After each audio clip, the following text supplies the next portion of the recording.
آپ کہتے ہیں میاں 8 بجے آنا ہے تو آئے ہاں 8:30 بجے، کوئی کام بھی نہ ہوئے تو افسر کہ میں پھر بھی نے کہا میں مجبور ہو گیا، کہتا نہیں ٹائم 8 بجے، پاوے کوئی کام نہیں سی ڈیوٹی کرتا ہے لہذا 8، صحیح کہہ رہا ہوں، ایسے ہی ہے۔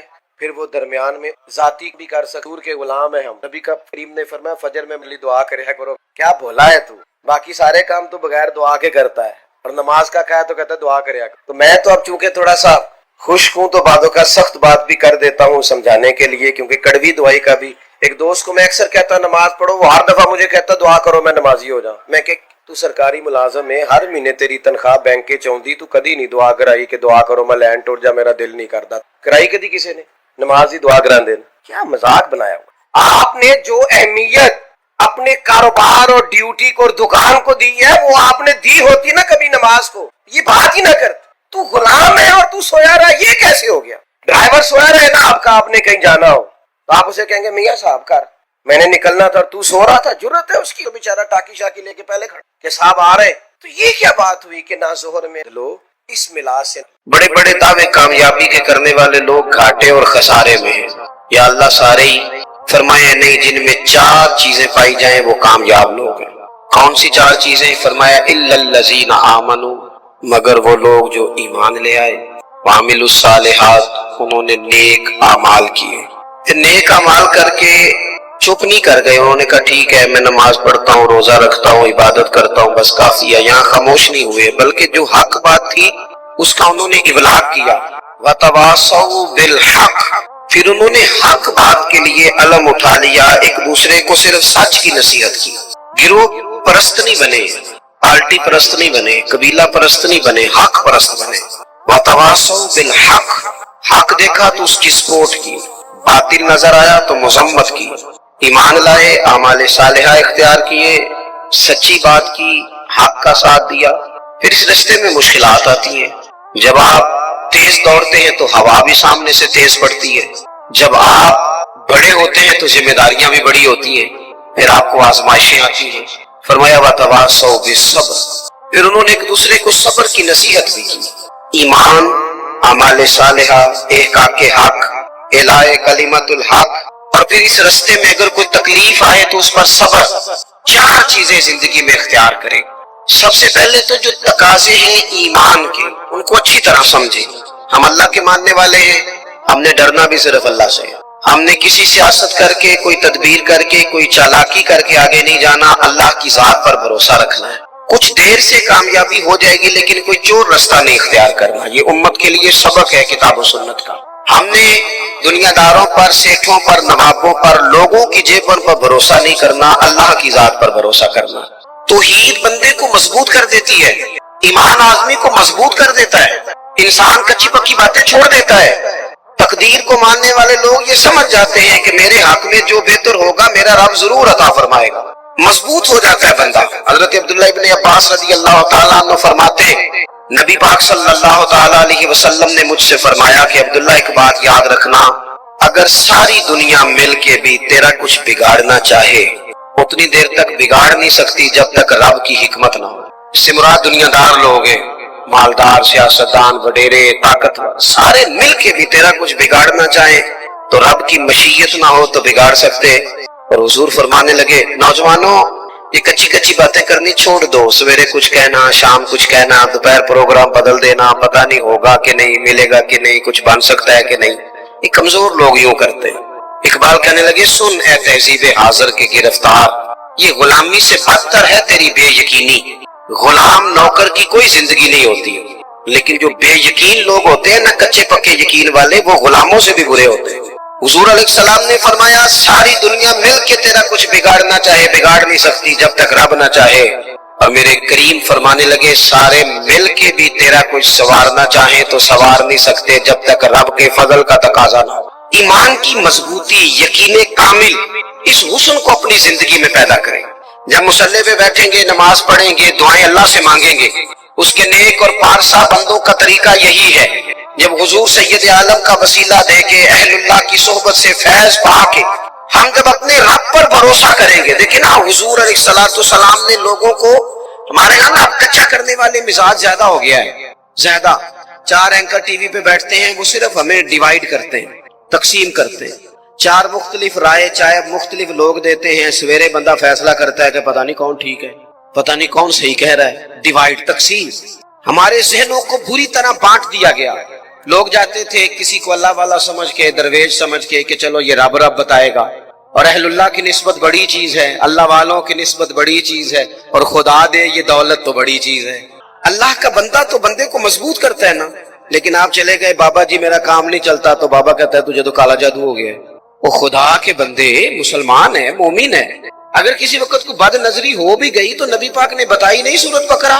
ہم کمزور پڑ جائیں اور جی تینوں کسی نے کچھ کیتا ہے، اب کوئی تو دشمن ہوتا ہی ہے نا، ساری رات بندہ اپنے شریکہ برادری پہ شک کر کے گزار دیتا ہے۔ یہ کمزور باتیں ہیں، طاقتور بنے، مضبوط بنے۔ جتنی جنگیں مسلمانوں نے جیتی بدر سے لے کر کربلا تک، ان کا پس منظر آپ کبھی دیکھیں۔ 313 مسلمان مقابلے میں 1000 سے زیادہ کا لشکر۔ نہیں، آپ کی زیادہ توجہ نہیں ہے میری بات پر۔ 313 بندے، ان کے پاس بھی تلواریں کوئی نہیں، 6 زر ہیں، 8 تلواریں، 2 گھڑے۔ کبھی سوچا کریں 6 زروں سے بھی لڑا جا سکتا ہے، 8 تلواروں سے بھی جنگ ہوتی، اور مقابلے میں 1000 بندہ۔ ایک بندے کے پاس 3 قسم کا اسلحہ، نیزہ بھی ہے، تلوار بھی ہے، تیر بھی ہے۔ یہاں رات کو روٹی کھائی ہے لوگوں نے تو کسی کو ملی کسی کو نہیں ملی، اور وہاں ابو جہل اونٹ لایا ہے، ذبح کرتے ہیں، بھونتے ہیں، کھاتے ہیں۔ لیکن یہ 313 جب میدان میں نکلے نا، جب یہ میدان میں نکلے تو ہوا کیا تھا بھلا؟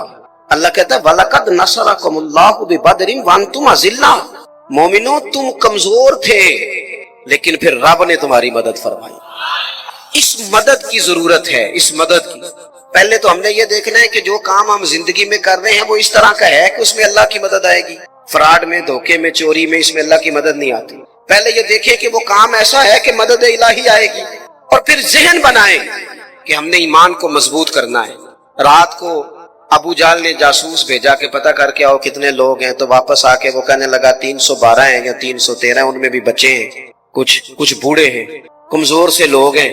تو ابو جہل کہنے لگا پھر لڑائی کیا کرنی ہے، ان کو نہ اونٹوں کی پشتوں پہ باندھ کے صبح مکے لے جائیں گے، وہاں جا کے دیکھیں گے ان کے ساتھ کیا کرنا ہے۔ تو جاسوس کہنے لگا سردار پوری بات تو سن لے، تو نے جلدی کی ہے فیصلہ کرنے میں، پوری بات تو سن لے۔